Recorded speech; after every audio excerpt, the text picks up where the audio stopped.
about capabilities, building all your hopes and dreams. Talk about possibilities. It ain't rocket surgery,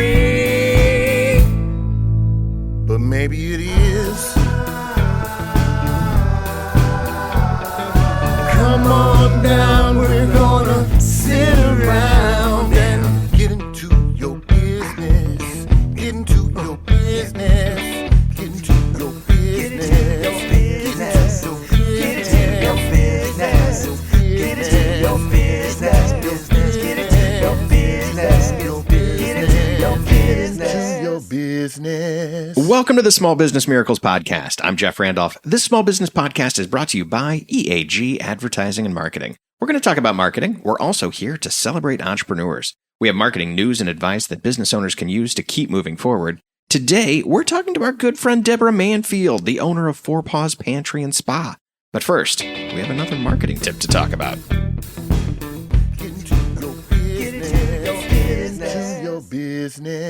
As we continue our marketing tips on AI's impact on search engine optimization, we should give some strategies on how to optimize for conversational AI. And let's back up a second, because what we're talking about is how AI search may start to decrease some of your organic traffic to your website. Now, organic traffic, remember, is when somebody goes to Google and they type in a thing that either you do as a company or your business name, and they show up on your website from there. So if someone is looking for you by that thing you do, they show up on your website, that is just an organic search. Well, with AI basically giving someone that answer, there's not really a reason for them to go to the website anymore. They may just stop altogether and say, oh, thanks for that answer, and leave. So you're not really getting that visit anymore. If we want to capture some of that AI attention and some of that AI search so that we're at least being sourced for that, and that we can ultimately show up in some of the suggestions that AI gives as the answer, well, we need to start doing some conversational AI. We need to make sure our content is giving good conversational AI to that search engine. So in our website content, the first thing we need to do is use natural language that matches how your user is going to ask that question. We're writing using conversational phrasing that an AI model can look at and easily interpret and then give that credit to you as the website with the answer. Next, we should write content in in-depth answers that AI can summarize easily. Structure your content with clear sections, bullet points, and concise explanations. AI is looking for a clear match to the question it just received from that user.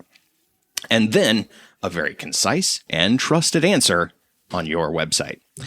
Finally, structure your content with FAQs so it's easier for AI to pull key takeaways. As an example, you can add a dedicated FAQ section at the end of the article to increase the likelihood of being cited in AI search results. When it comes down to it, it's still about putting great content on your website. Keep building a great resource, but optimize that content so it's clear for AI to consume. And that is our marketing tip for today.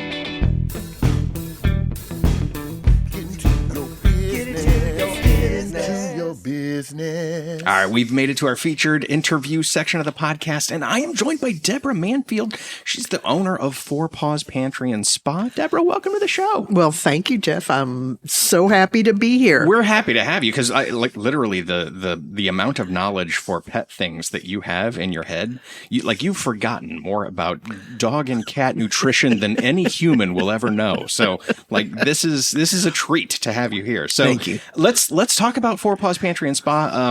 First, let's get a sense of, what the business is and the kinds of services and products that you provide. And then we'll get into the origin story after. Sure. That.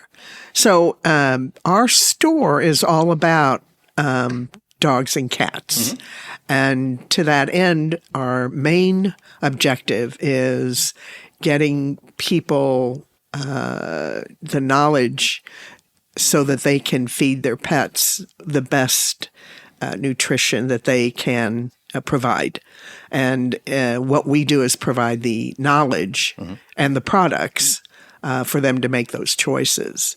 We also have fun things to buy, mm-hmm. toys, We have collars, leashes, bedding, all of that as well. But our main goal is the nutritional aspect of your dog or cat's diet. On the other side of things, we also offer services that keep your pet looking its best. Oh. And feeling its best. I mean, it feels like a softball if I say, tell me about those services. What kind of services do you provide? Those range from a full-on grooming, okay, which includes a haircut or a body cut, all the way down to self-serve bathing, where you bring your pooch, nothing else, and we provide everything that you'll need. Oh, like shampoo and everything. All aprons, those things. Towels, shampoos, dryers, grooming tools, all of that. Everything that you need, ear wipes, eye wipes, butt wipes, everything. I can assure you that I would have, on day one, I would have walked in and forgotten an apron and a towel. And I'm glad you provide all of that. Everything, just you and your pet. So the walk-in services, appointment, walk in. Just walk in. No, walk just in. Show up with a dog. Just show up. And we have enough space in our facility that we can generally accommodate you in a relatively short time. It doesn't mean to say there aren't going to be occasional waits. Right. But we do the walk-in with both nail trims and the bath. Oh, outstanding. So we just ask that you come during the hours that we're open. Well, that's I don't think that's too much to ask. We can't accommodate you if you try to walk in at, say, 8 in the evening or, 8 in the morning. Got it. So check your local listings. That will be helpful. And so, it's just walk in and then we provide you the tools for your bath and even how to give the bath if it's your first time. Oh, nice.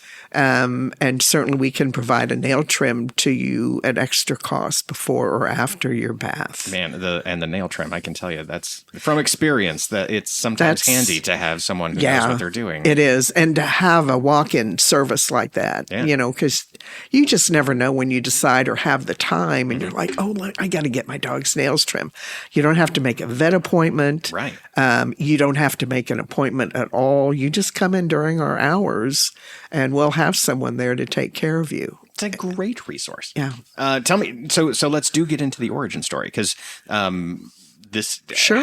Where did this come from? Because you've been there for a very long time, right? Yeah. So, probably it started when I left my other career of 20 plus years. It was very industrial engineering focused, that type of thing. I wanted to do something fun. And I had always worked with training dogs, my dogs personally, and even other people's dogs at a low level of training, sit, come, stay, all that. But I decided I wanted to learn a little bit more about dog behavior. So I became more of a dog behavioral therapist. Oh. I don't have a doctorate. It's nothing like that. But I learned from people who worked with behavior, specifically dog behavior. So I worked through that program and then I started that business. And along the way, I met someone who had a local store who worked from a nutritional aspect. They found that the offerings for dog and cat nutrition were very limited. So they opened up what's called a natural pet food store.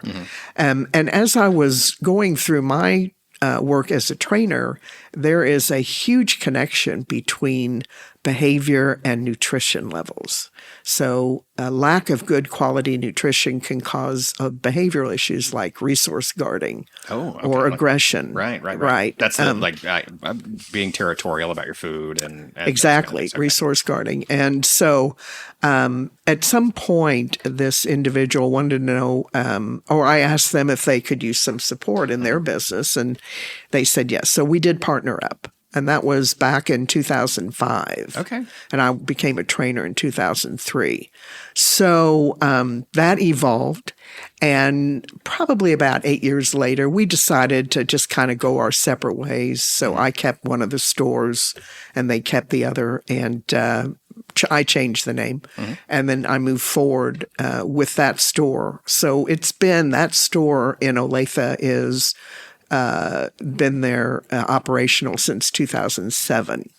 Wow. Okay. So since 2007, you're a staple in the community. Yes. And how do you describe for people where in Olathe you are? So we're just in Olathe off 119th. So we're just when you cross that line. Oh, okay. So 119th and Greenwood is because Olathe and Overland Park are separated by Flum. Right. Spell that one. Yes. And so we're just west of Flum. Okay. So that's how I describe it off 119th. I also mention Mi Ranchito Restaurant, which of course a lot of people are familiar with. There's a landmark, and it involves a margarita and some chips.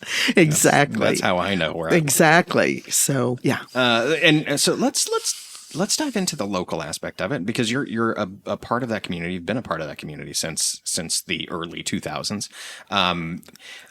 Today we have the big box worlds of Amazon and Chewy and some of those giant kind of competitors, but you are that local community kind of flair. Tell me about being part of that community and kind of what that means. Well, when you're in the suburbs and you're in what they call, shopping, not really shopping centers, although ours is a small one to scale. You're actually more of a destination place than you are a walk-by place as you're shopping. So the same holds true with your connection. It's a great connection when they get to come in and talk to us about their pets and their pets' needs. And I would say most of our business is local. We do have some people who come from further places in the greater Kansas City area. So I like to think that we're their source for everything they need for their dog or cat. Right. And also to that end, we support rescues and shelters, and specifically ones in the surrounding areas. Whether we sponsor some of their events or donate or both, or it could be as simple as giving our branded bags at no charge to a rescue who uses them for adoption packets. Oh, sure. Offering coupons for new pet owners to use in our store. A very big offer so that it brings them in so they can see what good nutrition looks like. Yeah. And that's where the coupon is geared towards, is the nutritional aspect. You've just adopted and or rescued an animal. Let's make sure that you give it the best life that you possibly can. Exactly. And here's some really inexpensive way to try some of the better products out there when it comes to food. So, yeah. Oh, it's delightful.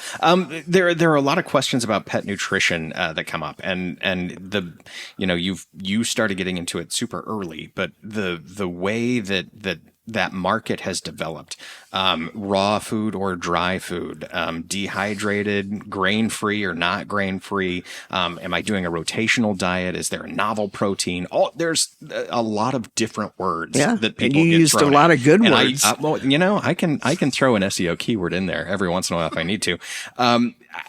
Where do you start with somebody? How do you start a conversation with someone when they bring in a pet? Because local, being part of that local community, you also recognize the dogs that come in. You know them by name oftentimes. How do you start that conversation? Well, you try to start it at a very simple level because it can get really overwhelming. I think one thing that we try to do, and I try to have my staff do, is to kind of break it down to a basic need. So the first question, if someone comes in and says, hey, I need some help with my pet's nutrition, that opens a door for us. And we start asking them the basics. Tell us a little bit about your dog or cat, the age, breed, any medical issues. So we kind of start from there and get them talking about their pet. And from that point on, we talk about what we can offer in different foods based on what they can afford to feed and be consistent with it.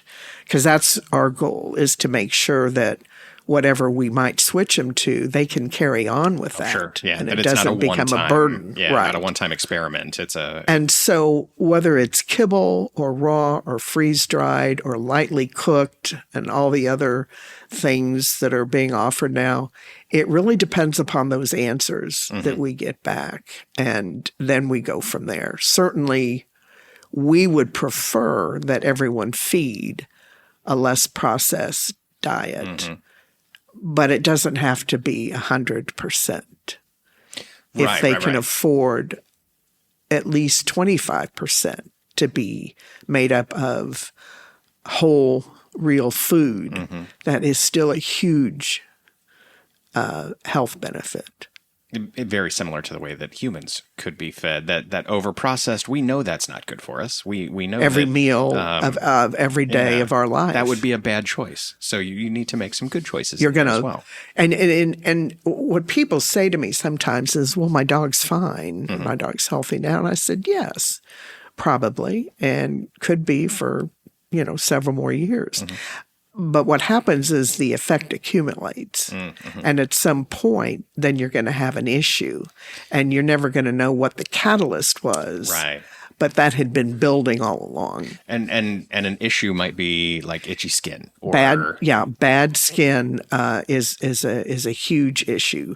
Developing things like kidney disease, developing things like diabetes, having problems with their digestion, totally, or having poorly formed or bad stool, having a lot of gas. I mean, there's a lot of things that start creeping in. Mobility even has to do with what you've been feeding.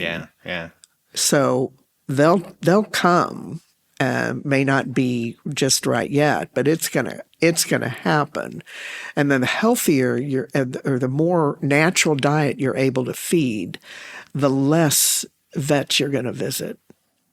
The apple a day kind of quote there. Yeah.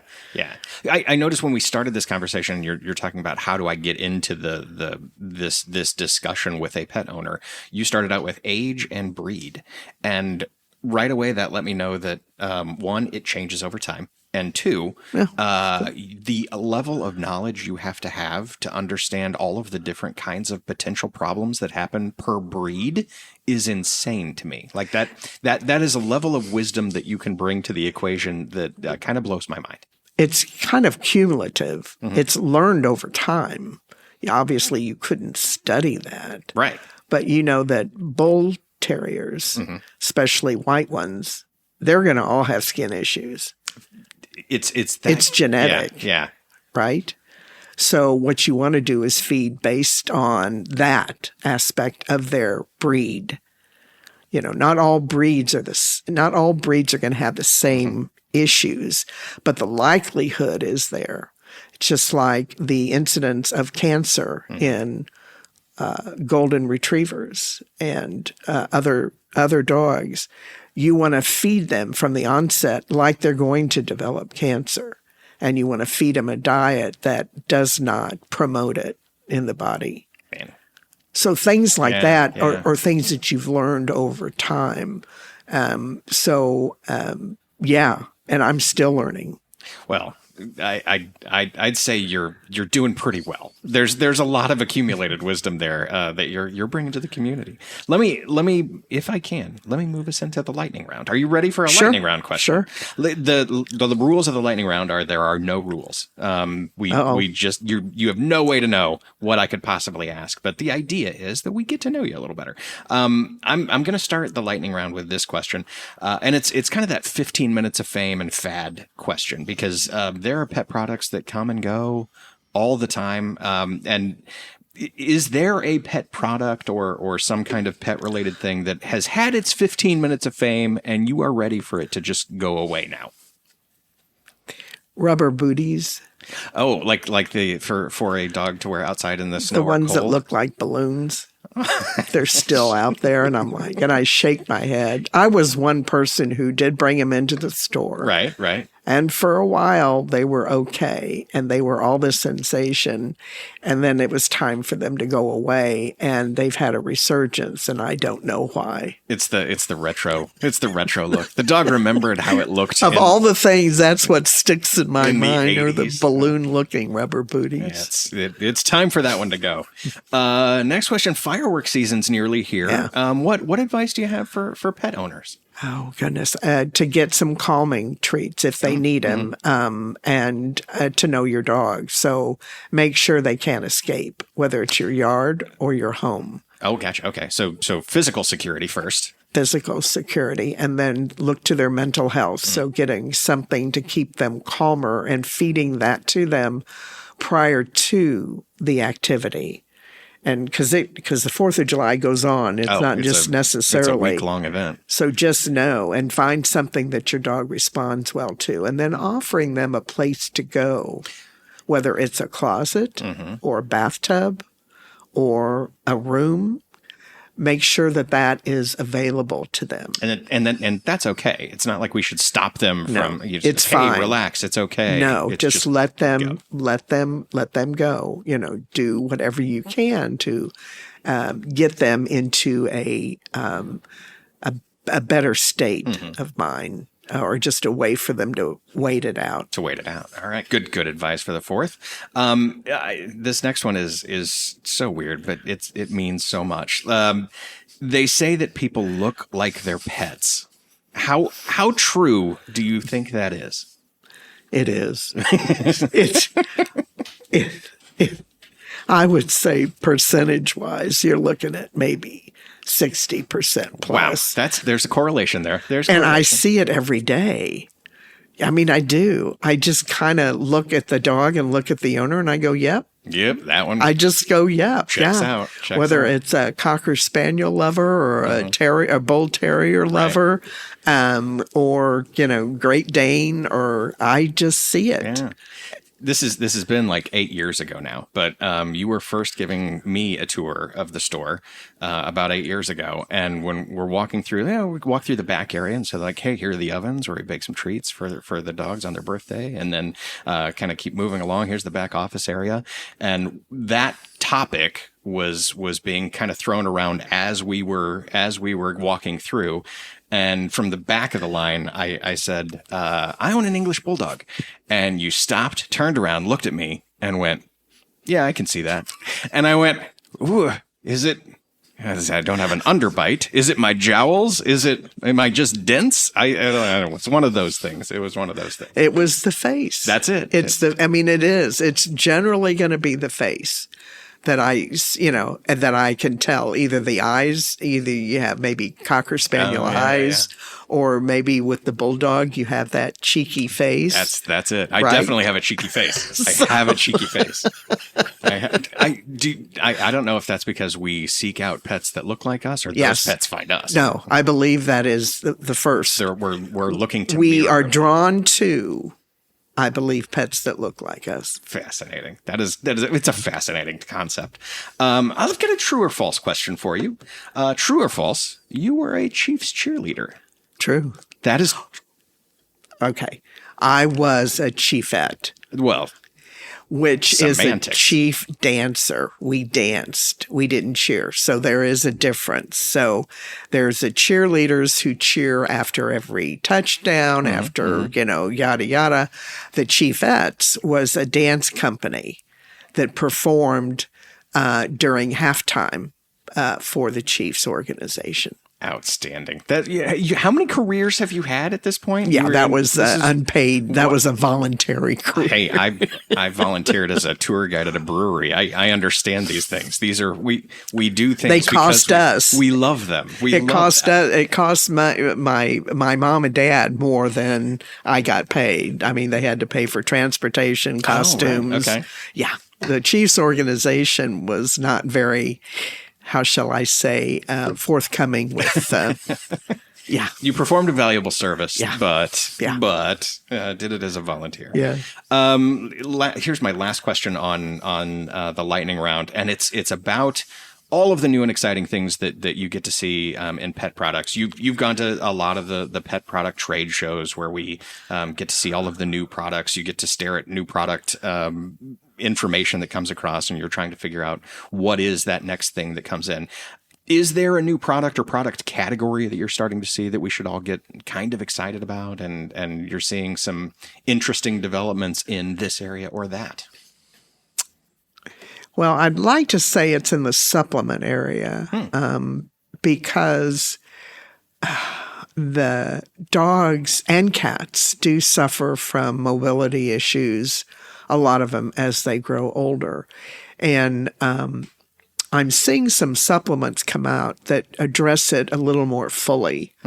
Whether it's the introduction of collagen into a normal joint product, or if it's a product that helps to retain and build muscle mass. Oh, okay. Because again, as they age, they start losing muscle mass, and that leads to some mobility issues as well.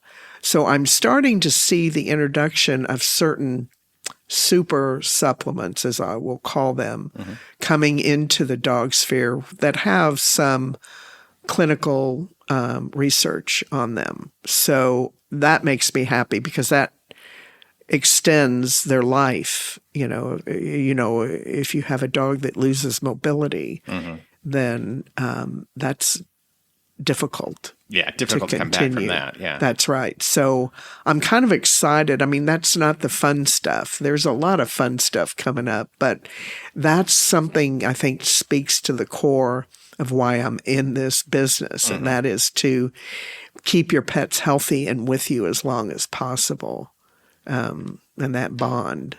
Yeah. Well, I'm glad you chose that one instead of, the fun treats though, because I do think it reinforces all of that, all of what you bring to the community when somebody walks in. It's definitely on par with that. Now, I've been to a pet supply trade show before where, you could, with all of the new cat scratchers, all the cardboard toys, you could build an entire Old West town out of all of that for the cat to play in. But this is a different world. I'm going to take you out of the lightning round. That was tremendous. You survived the lightning round. I survived it. You nothing to it. Hey, if people want to go to and visit at the store, which they absolutely should, or find you online and pick up some of the wisdom that's on the website and the blog area, where do they go? Where do website, fourpawspantry.com. Of course, www in front of it. Well, sure. We'd love to see you in person and bring your pet. That's totally welcome. Bring a pet. Yeah, and again, right by me, Ranchito, 119th and Greenwood, just across the parking lot. Plan for a marg on going in or coming out. Yes, because they do have a patio, and I think you can, I don't know if they allow your pet or not on the patio. Spin does, and Spin's also there. Right, they do allow pets on the patio. Perfect. So you can do that, and we also offer shop online. We do delivery in about a 10-mile area. That's right. Surround us. Or, carry out to your car. We also offer that. And don't forget the walk-in services. All of those things are great. Debra Manfield, owner of Four Paws Pantry and Spa in Olathe at the number 4pawspantry.com if you're into that kind of thing. Thanks for being with us today. Thank you, Jeff. It was a pleasure.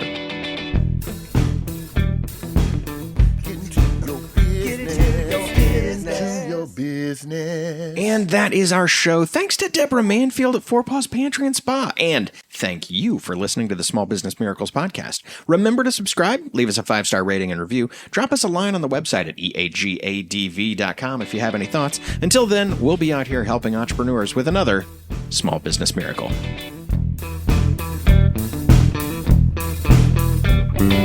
Talk about strategies. Talk about capabilities. Building all your hopes and dreams. Talk about possibilities. It ain't rocket surgery,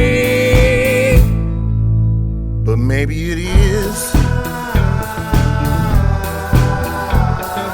Come on down, we're gonna sit around and get into your business. Get into your business. Get into your business. Get into your business.